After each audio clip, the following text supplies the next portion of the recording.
Now let me show you how we can use quartiles and some other statistics we have learned before for a very simple visualization of our data.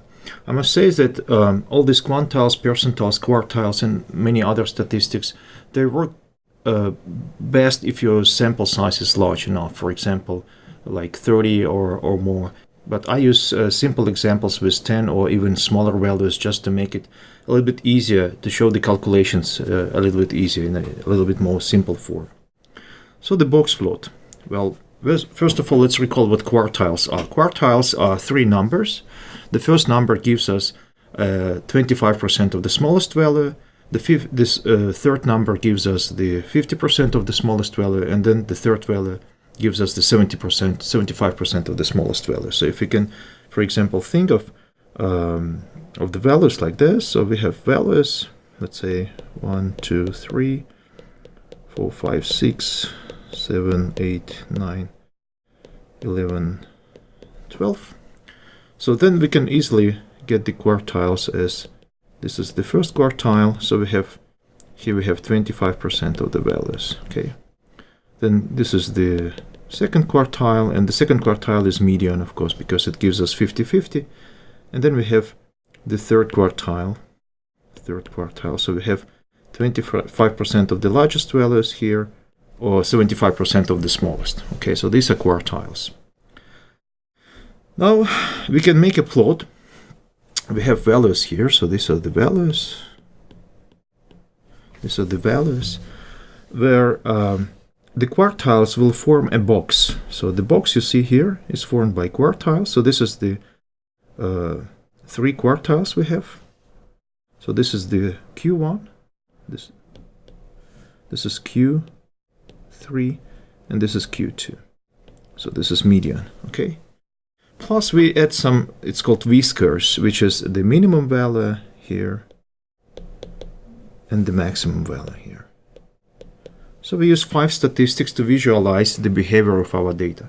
This plot is extremely simple and extremely useful because it gives us quick and dirty overview of what's going on in our data. Is it symmetric or not symmetric? Do we have any heavy tails like extremely small numbers or extremely large numbers and so on? This plot can be also used to detect possible outliers.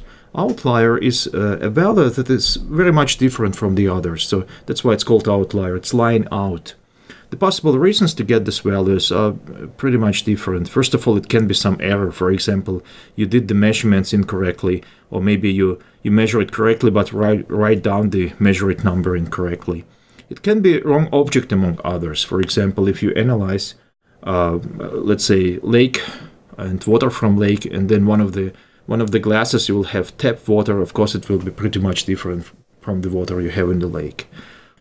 It can be also natural variability. I mean, it's you can find a person whose height is 220 centimeters, but for most of the small groups, this value will be extreme. It will be lying out. However, nothing wrong about that. It's just a natural variability, and the bigger sample is, the less chance to have outliers due to natural variability. Now, how to identify the outliers?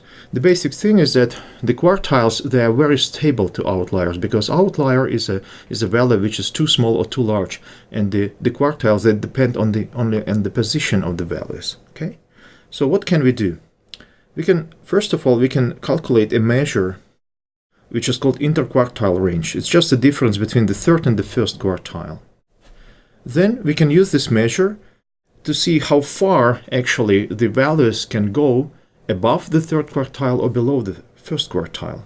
And usually we multiply this measure as 1.5. So IQR is in fact is just the length of this box. So we take this box, take 1.5 of this length, and then see if any values are above Q3 plus 1.5 of IQR. Okay.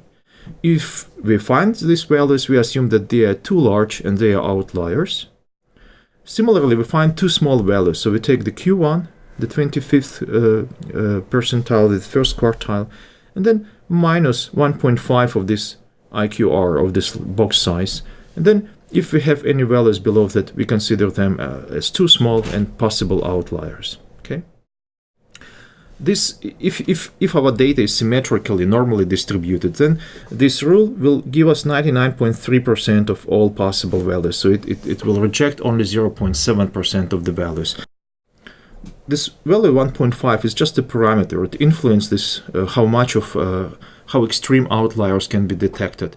Actually, you can change it in most of the software, but when you just start using it, just keep it the same. So 1.5, and then take care. Look at the outliers, find why they are outliers, find what was the reason. If it's an error, you have to probably redo the measurement and so on. Now, how Boxplot shows outliers. The idea is following. You find the Boxplot finds outliers first and remove them from the data and recalculate minimum and maximum value without outliers, and then show outliers as separate points. That's how it looks like. So this is the data we have. Let's say it's weight of people. And then this is the corresponding box plot. So you can see that we have a minimum weight is about 50, and then it's about 50 here, right? We have maximum weight about 80, and then it's about 80 here.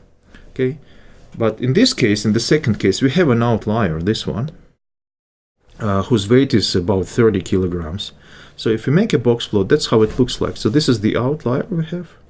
And then the minimum will be not 30 because we calculate minimum without outliers. So it will be around 50 like we have it here. And then the maximum will be the same. It will be around 80. And that's what we have here. Okay. Then you can see that in this case, the distribution is quite symmetric. So we have median exactly in the middle of the box. And these two whiskers, these tails, they are almost the same. They have almost the same length.